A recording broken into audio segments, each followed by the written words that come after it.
Welcome to lesson 7 of YCT standard course. Today we are learning about the weather. Sunny is called 晴天. 晴天. Cloudy is called 多云天. 多云天. Windy is called 有风的. 有风的. Rainy is called 下雨天.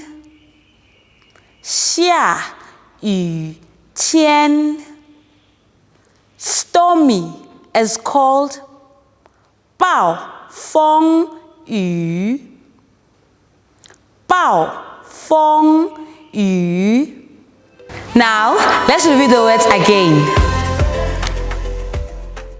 晴天, 多云天, 有风的, 下雨天,